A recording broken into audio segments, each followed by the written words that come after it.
Welcome into the WCS Coaches Show. I'm your host, District Athletic Director Patrick Whitlock, and our game of the week is Nolensville at Franklin. And with me today, I have the head coach of the Lady Knights, Coach Chris Ladd. Coach, thanks for coming in. Yeah, good to be here. Yeah, a little unique this week. Coach Shaw attending to a sick child, couldn't be here. So we'll send our thoughts out to her as she takes care of her little one at home. But Coach, I'm looking forward to this because you are the dean, the elder statesman of Williamson County basketball coaches. So how long have you been in WCS? This is year 28. Yeah, so the history was 5 years at Centennial. Worked with Mike Petroni year one. I don't know if anybody knows him, but I do know Mike. Big character there. Oh, yeah. First year was with him, then Brian Kelly, and then went to Page when Coach Hatley left for Brentwood, and I was there 8 years, and then opened Summit, and then opened Nolensville. So we're in year 10 of Nolensville. So coached boys all the way until got to Nolensville. Yeah, so a unique perspective, coaching on the boys' side and the girls' side. What is the biggest difference you've seen in coaching boys versus girls?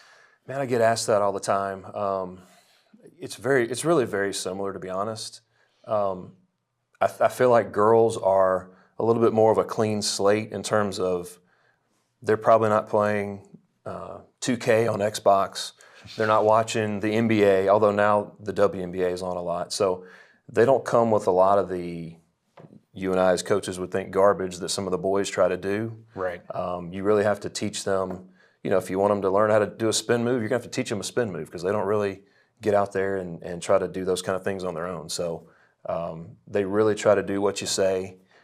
They need you to help them with a lot of things, a lot of small things and details, and that's refreshing for me because, as you know, with boys, they think they know it all right away, and they think they can do the things they see on TV, and that's not always the case, obviously. So that's been the really refreshing part. But the X's and the O's are the same, and my practices still look the same, and we still do a lot of the same things I do with boys. So very successful run. I got to know you at Page. When I got to Ravenwood, you were the head coach at Page, and we had a series going there for a little while. Page AA, Ravenwood AAA at the time. Right. Successful run there, successful run at Summit. What was the catalyst into leaving Summit? Had a good job there to go to Nolensville. I know you've lived in the Nolensville community. Was that the key? That was one of the keys. I'll be honest, I was really sort of getting a little bit burned out, to be honest, and Nolensville was opening, knew it was a great opportunity, and my daughter was playing. She was a sixth grader at the time, and I knew that if I kept coaching boys, I would probably never see her play a game because she'd be playing for Nolensville and I'd be coaching somewhere with Summit on the road, and unless we played each other, I wouldn't see her play. So I was really just thinking about, hey, I'll just step back and just be a dad, be a teacher, and at that point, the wife was like, why don't you just coach girls? And, I'd always coached her when she was younger, some of her little teams, and thought, okay, why not? We'll give it a shot. So the first year we opened, she was in eighth grade, so didn't have her till the next year. And that's my oldest daughter, Cayman, who's now on the bench with me. So that's been cool. But that's really what got me into it. It was, to be with her and to see her play, and got to coach her as well. And it was, I tell you, I say this all the time, it was the best move I ever made. I mean, I've really loved coaching the girls. Like I said, it's really refreshing to be around them, and I've really enjoyed it. So you bring up something interesting. Cayman helping you coach. Yeah. Josie playing for you. Right. Your wife does the book. Truly a family affair. It is a family affair. At Nolensville. So that's got to make it pretty special. It is, and I want to mention Carson, my son, because we always leave him out of this thing, but he played at Nolensville as well. But yes, we're all there. My parents, who are 84, they still come to all the games, and they were both coaches. They still tell me what I do wrong, and I just have to kind of put the hand up and say, okay, I don't want to hear that right now. So it is kind of a family affair, and been really blessed to have that, in my life. So it's been really cool. So you've got some unique experience. You essentially started two programs from scratch: the Summit Boys program, and then the Nolensville Girls program. Talk about that for a second. How difficult that can be. Have you ever done that? No, I have not. It's hard. It's really hard. It's a unique experience, but just think about, you come in and there's no tradition. You don't have a uniform, and when we opened Summit, I had to work on the court, what they were going to put on the court. Dr. Farmer at that time asked me, hey, what do we need to put on the basketball court? What does it need to look like? I mean, those are things you never think about as as a basketball coach until you're opening a building. And it's just tricky to get started. And of course, you're going to probably take some lumps for a couple of years. And so that hurts as well. But just building the tradition, trying to teach them they can win, that get that winning culture. But at the same time, it's really rewarding because when you do turn the corner, you know that you really put a lot of blood and sweat and tears into it, and it makes it worth it, So, yeah. But I wouldn't recommend, if you want to do it once, great. I wouldn't recommend doing it twice. Especially back to back. Right, back to back was tough, but I wouldn't change anything now.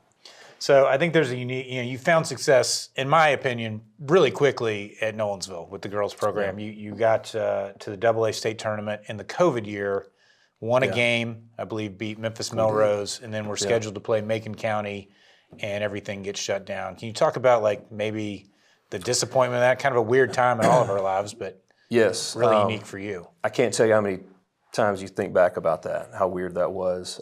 At the time, we just didn't know. I mean, if you remember when it first happened, we had no clue. I mean, it was really scary. Now looking back, obviously, people will criticize what we did during that time, but we wanted to just show up and play without any fans. Right. Like the teams involved. Because that was on the table after the first. Did you play with fans the first day? The first day we did. Okay. It was normal. And they were going to have us make a list of our family only. Right. And I was actually working on that when I got word that we were done. And the SEC tournament was going on at the same time, and I had just seen on the TV they were canceling the SEC tournament, and I thought, okay, well, that's it. They're not going to let us play. And then I got the phone call. So, but that was really hard, and people say, oh, you would have won. You guys would have done it. You were on a roll. And we were, and you just never know. I mean, it's just the not knowing. It's kind of like there's no closure to the season. I mean, I told the girls at the time, you're forever undefeated. Like, nobody beat you, nobody put you out.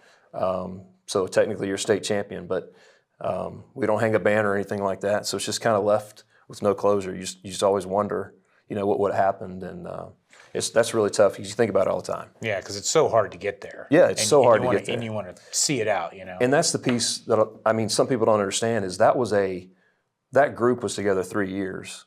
And that was a build to get to that point. A lot of times you don't just go to the state tournament in 1 year. It's something you've worked on and gotten better and better, and you need 2 or 3 classes to get there. And that's what that group was. And then to just have it taken away from them was really tough. Yeah. So let's talk about this year's team a little bit. Nice win earlier this week over Ravenwood, 64-48. Your daughter Josie had 20 points in that game. She did. But you've got a really nice nucleus. Obviously, Josie just a sophomore. Nyla Johnson is kind of the player that gets most of the press, 1,000-point scorer, junior. But then you got some other role players. Reese Mall is one of my favorite players because she just kind of makes you go. Sarah Brakefield and then Addie Harris. Your high-low game is a lot to deal with. So talk about how this team has kind of come together and what your expectations are for the rest of the year. Yeah, I'm glad you mentioned Reese because she really, when she's having a good game, that really makes us tough. She's kind of the swing player for us.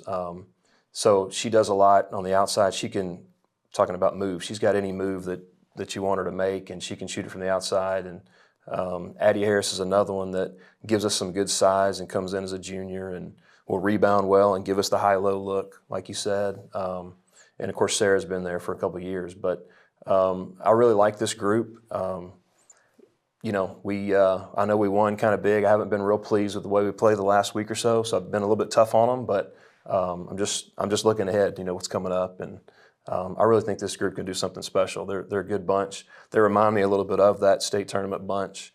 We have 5 seniors and like Ella Claire Tharp's another one that comes in off the bench and really contributes good minutes for us when we need them. Plays about 8 minutes a game, but doesn't care. She comes in and plays her role. And Nyla's always out there kind of stirring the drink. And Josie kind of plays off of that. So we have a good group. Brenna Rigsby's another one that runs the point. She lets Nyla get free on the wing when we need her to. So I think the group that we just have good chemistry within that bunch, and we can kind of play multiple ways if we need to with that group. So you have a chance to clinch the outright district title tonight against Franklin, regardless of how things play out the rest of the way. Beat them 51-24 last time. Probably the biggest news in Williamson County basketball this week is Cecily Brandamore scoring 57 points. I had to go into the record books, and she's actually that's the second highest Franklin total Okay. But the first one was in 1953. Wow. By a woman named Sue Johnson. I know Sue who scored Johnson. 53 against Yeah, Columbia. I've heard that name. Yep. I think it was 3-on-3 back then. I think it was. Yes. So a little bit different. But Yeah. how do you go into a game to game plan for somebody like that? Because nobody in the district has a player like her. No. She was my first nominee for Miss Basketball. She's unguardable. I mean, she's 6'3", 6'4". She can shoot it outside. She can score it inside. She can handle the ball. Like, there's nothing she really can't do. There's no holes in her game. And I feel like when we play her, we make her take tough shots, and she makes them. She just knocks them down. I mean, so you have two mindsets, and Coach Gadice and I were just talking about this on the way over, is do you try to double team a player like that and really give her all the attention, or do you just say, you get yours, we're going to try not to let everybody else have a good game? And so I always struggle with that going into the game with them, because I found it more with the boys. You would get into matchups like that where you had a guy you couldn't guard. Right. But it's kind of rare with the girls that you have somebody that stands out so much like she does. So I'm kind of in a conundrum, I'll be honest. I don't know how we're going to guard her, but we'll probably have 2 or 3 plans ready to go.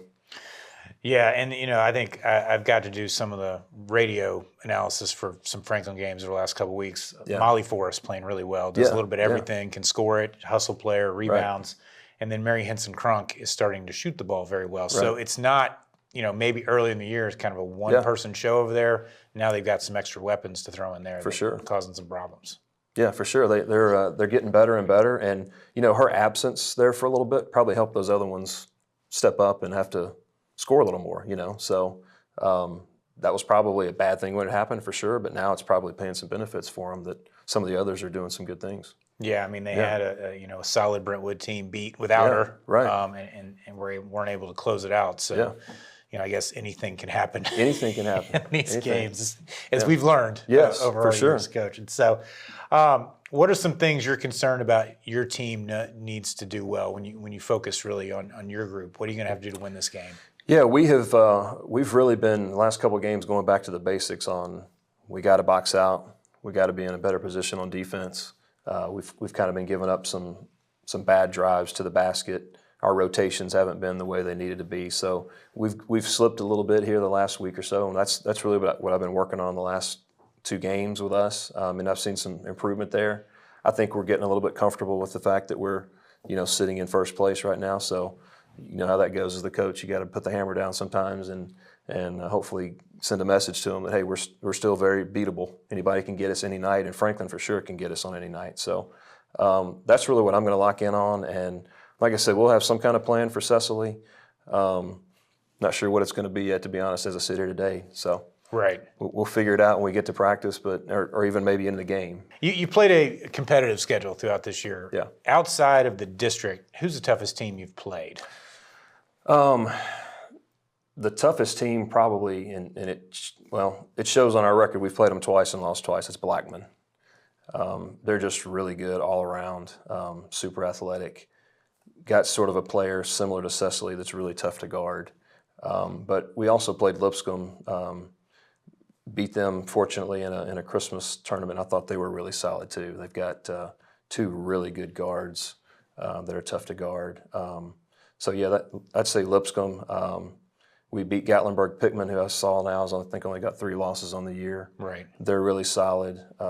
So we've played some tough ones, and didn't know necessarily we were going to get to play those teams when we scheduled it, but we knew we were going to be in a good tournament, and we were lucky we did, and lucky that we ended up winning the one there in Gatlinburg. But yeah, I mean, and then Page is tough. Right. I mean, don't forget Page. Split with them this year. Yes, I mean they're really good. So I hope to play them again. Right. I would love to be in a region final with them. I think that would be. I think we're all looking forward to that. Great. I mean, you don't put the cart before the horse. Obviously, right. A lot going on there. Yeah. Your team is currently ranked 8th in the state in the Sports Writers poll. You've had some great teams over the years, boys and girls. How do you compare this team to maybe some other teams, perhaps your 2019-2020 team? Yeah, like I said, I think there's some similarities. I think that team was, we had 5 girls that were going to play at the next level. This group, not so much of that. We still have some that could play, but this group is a little more just connected personally. They have good chemistry. They don't like to lose. They got a really competitive spirit, and we're led by, Nyla Johnson and Sarah Brakefield, who hate to lose. And so having that mentality and that culture, I think, is a little bit different from that group from 2020 because that group was a little more hard-headed. Right. They were super talented, but a little stubborn at times. No offense if they're watching, I'm sure they're not, but we'll send it to them. They'd probably tell you the same thing. Yeah. But this group is just super connected. Like they just, and led by 5 seniors really helps. So we'll see what happens. I mean, I think they got a chance for sure to go deep into the postseason. We'll see. Well, I agree, Coach. I think you've done a heck of a job, not just this year, but in your entire career. This was fun. Appreciate you coming in and doing this solo. This was and get different. to cap, to talk about your career here. I think it's a lot of fun because I don't know that everybody knows the history of all the time coaches put into it and how long you've been around. Right. Well, it just means I'm old, but you haven't aged though, man. You still look about the same when I met you. So congrats on that. You're not far from it though. I think you were maybe a year behind me too before you stopped coaching. I mean, you're. Yeah, I was getting up there. A few years in college, but it's.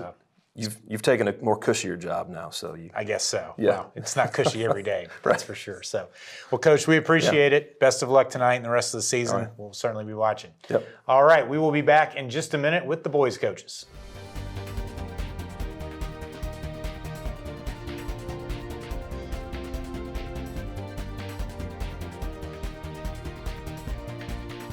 Welcome back to the Coaches Show, and now I have with me the boys' coaches, Drew Gadice of Nolensville and Jason Tigert of Franklin. Gentlemen, welcome back to the show. Thanks. All right, so Coach Gadice, we're going to start with you. 0-3 start to district play, a little bit of a resurgence here, ripping off 3 in a row. Obviously, the big win against Brentwood, I think that turned some heads because they've been pretty untouchable, but not against Nolensville. So talk about how things have kind of changed here over the last 10, 12 days. Yeah, maybe the ice storm and break did us some good. A couple years ago, it did the opposite. Maybe this year it is going to do some good for us. Came back from that, had one practice, went and played Indy, and just kind of hit a wall. You feel like you've been off and started well, but then hit a wall. I tried to leave that game with them very positive. Said, guys, let's just focus on being the best team we can be each day in practice. We know what hole we've dug in terms of district standings, but let's just go get one. See if it can create some momentum, and it has. So, we're playing well right now, but it's just created bigger games each time, right? So tonight will just be really big for that in terms of district standings. No doubt. Coach Tigert, coming off a Monday loss at Oakland, probably a little disappointing, but I did get a chance to see you guys play last Friday against Centennial. It was a different Franklin team than the one I'd seen that previous Tuesday night against Ravenwood. I feel like you guys kind of took that personal, came out with a lot of defensive intensity, and really just took it to Centennial. Talk about how that transformation has kind of happened over a span of 3 days. Yeah, without question, you guys were locked in for Centennial, crosstown rival. So it doesn't take much to get them going for that. But I did feel we played well for the most part. Always got things you can improve on. Second half defensively, at times we lost some focus, but just got off to a really good start, which is important for this team. We've had some games where we've started slowly, including the Centennial game the first time, started down 0-9. And so we talked about getting off to a good, aggressive start and close out the game. And so, yeah, great energy, good night. A little bit of a letdown, kind of almost like a trap game there at Oakland. Bad second half. The guys we're already kind of thinking about tonight's matchup with Nolensville, knowing it was such a good game with them the first time. And so we really didn't do a lot of talking about Oakland. To be honest, we kind of showed up and played. Our team is much better when we do game plan. And so hopefully we'll respond and have a good night tonight. So, Coach Gadice, you got one of the better big men in the district, Chris Johnson, and I think that obviously helps you against a team, say like Brentwood, that also has a dominant big man. You're one of the few teams that can throw somebody out there and maybe play him straight up at time to time. Talk about what he's meant to this program. I mean, essentially, I feel like he's been there forever because he's played since he was young. But talk about what he means to your team. Chris is he's the rock. He's the foundation. He's had such a good senior year, and I'm really proud of him. Just committed to Columbia State So he'll be right down the road, be able to go watch him a little bit next And year. go play for Coach Neal. Exactly. All Yeah, right, yeah, that's Coach good. Neal. Yeah, we did some good communication there with him. So we're excited for Chris, but his defensive intensity, and he cares about winning. And anytime you can get one of our best players that we've had in the last couple of years, he just wants the team to win. And so you mentioned the great Brentwood win. I think he had 4 points, but he's making the plays that lead to winning. It gives us a chance to schematically let him go one-on-one in the post and then focus on shooters, like you said. And so he's one of my favorite players of all time, and I don't mind saying that, man. And I hope I get to coach him for as long as possible these next couple of weeks. He makes everybody around him better. Yeah, but it's not a one-man show. You've got Rylan McKelvey, who's put up big numbers. Last time you were here, you talked about Brody Cooper and what a program guy. Beckett Gray with a pretty good game against Ravenwood. But the story of Tuesday night, BJ Hall, 7 of 8 from three-point range, 27 points. Also a kid that's been there forever. Started as a freshman. Yes. Talk about him a little bit because he missed some time earlier this year, and he's kind of getting back in the swing of things now. Same way. I say, Chris was one of my all-time favorites. BJ's one of my all-time favorites. And that's what's fun about this year's team is that you got some of those guys, right? And you're like, man, I just want to coach these guys for as long as we can. BJ's a phenomenal kid. The Ravenwood game means a lot to him. He had missed some significant time, and his first game back was the Ravenwood game at Ravenwood. And he'll be the first to admit, it's kind of awkward. It probably wasn't his best. And he took that game very hard, personally, and he wanted to win. And so for him to have that moment Tuesday night where I think the basket probably looked this big to him. And everybody should respect that three-point shot a little bit more because he has it in him. It was great to see him have that night, and it led to our team having that night. So I know he was excited for that win. So Coach Tiger, in your prep, BJ Hall has a green shirt this week. He has earned the green shirt. There you go. That's correct. So speaking of your team a little bit, in my mind, it really starts with your backcourt. Cole Kaiser, your point guard, and then Colin Robinson, your two guard. Different players. Cole comes out and runs the team very well. Colin, a kid that can just flat up put up numbers pretty quickly. Talk about what they mean to your crew. Well, yeah, it's nice having that dual guard threat. Either guard can bring the ball up the floor and get us into our actions. One of the things I've talked about with coaches, a nice strength is one's left-handed, one's right-handed, and that actually allows us to do some things from a strategic standpoint, X's and O's wise, that is very nice. And so both of them buy into the defensive end. Both of them are play a lot of basketball at high levels, throughout the year. And so just a lot of fun coaching those two. Yeah, Kaiser, he's one of the best shooters from the slot I've ever seen, those two slots up top. When he misses, I get surprised. But you got some other guys, too. Conrad Jones shoots the ball really well. Carson Vaughn, who I think is one of the more deceptive athletes in the district, 6'3". Usually when he plays well, you've got a pretty good chance to win. Yeah, Carson's had a tremendous senior year, and you're right. He is a very good athlete. He's a high jumper for Franklin High with the school record for that. Great speed, good quickness. He's got length. Another guy that wants to win. That's when conversations with Carson always come back to, I want the team to win. And so you can't have enough of those kind of guys. All right, so this game has really significant meaning in the district standings. Last time out, Franklin wins 66-57 at Nolensville. Nolensville's 3-3. Ravenwood and Franklin are 3-2. So in theory, you're a half game back. Ravenwood travels to Brentwood tonight, and then you've got this game. With a win and a Ravenwood loss, you go from being half a game back to half a game up. A lot at stake here, especially without a district tournament. What are your thoughts on that, Coach? I haven't thought about that at all, Coach Whitlock. Well, that's my job, to bring it up. No, I'm kidding. I've played every scenario in my mind and all that, and that's part of it. It's part of the fun, right? It's fun this time of year when that's why these games like tonight are it's big. It's why you do it. It's fun. Especially removing the district tournament this year, you feel a little bit more weight of where you're going to be seated in the region. I don't think anybody wants to be in the 4-5 play-in game.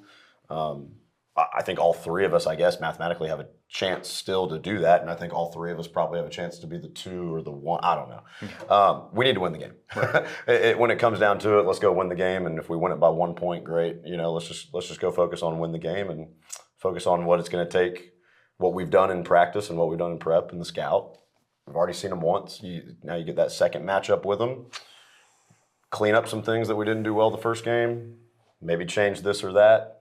And let's go see what happens. Yeah, Coach Tiger, a season sweep of a really good Nolensville team would obviously be a big deal. Maybe, in theory, provide some separation, but I don't know if that's something you're focused on. Well, like you said, the main thing, ideally you don't want to be in the 4-5 game, but no, that would give us tremendous confidence. I think Nolensville, from a pure talent standpoint, is as good as anybody in the region. They've got experience, they've got athleticism, they've got depth. When you told me the result versus Brentwood the other night, I actually wasn't really surprised. I'd watched them play them extremely tough earlier in the year.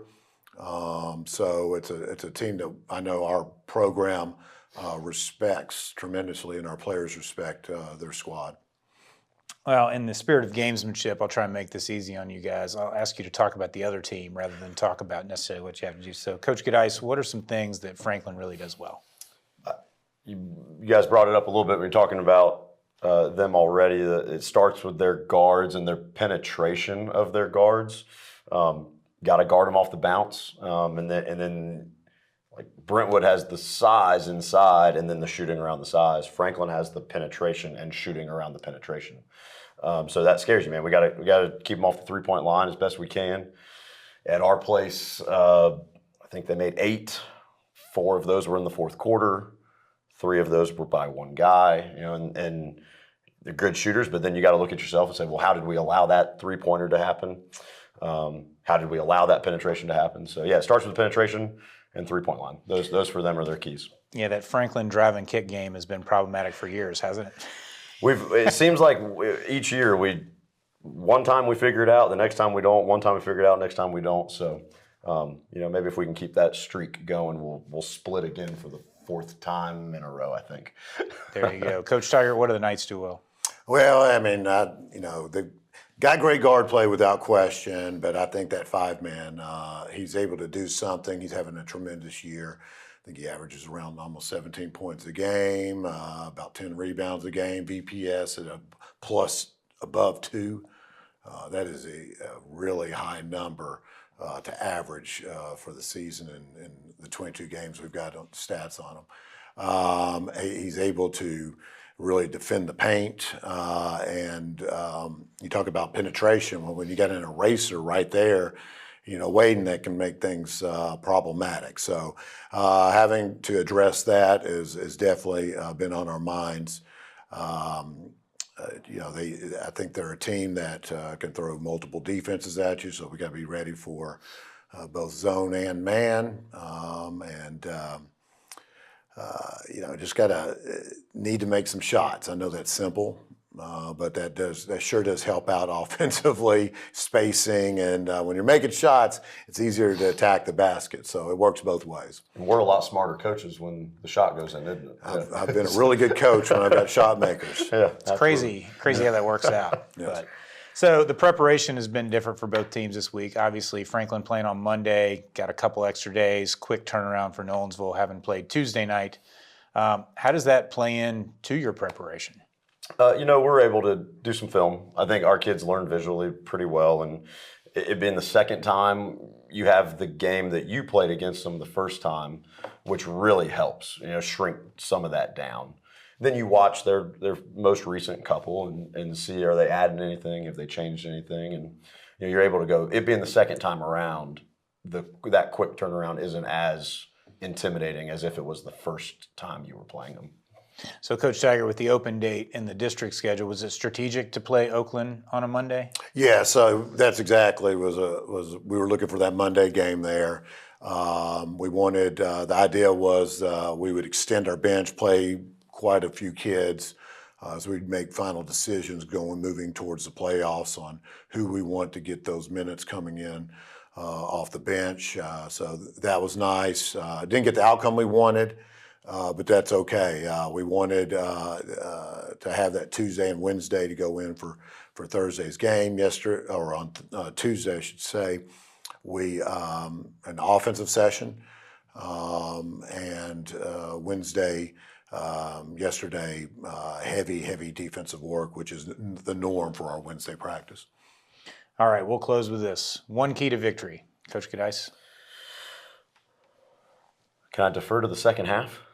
Can I make him go first? I'm kidding. You're on the road, so you have to answer I'm on the road question team. first. Guard penetration and hold them to 5 or less threes. Good luck. Yeah, I know. Coach Tiger? Contest shots, finish plays on defensive rebounding. I think if when we can get stops and get out in transition, and it makes the flow of the game a little bit better for us. That's a big piece of it. They're a good offensive rebounding team, so we got to rebound the basketball.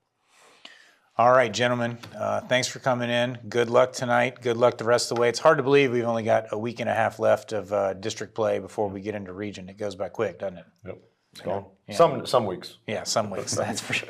Well played for sure. So, all right, tonight, Nolensville at Franklin, girls game at 6, boys game at 7:30. We did you a favor. We freed up your entire weekend as you go into midwinter break. Go catch a little Thursday night basketball. We will see you next week.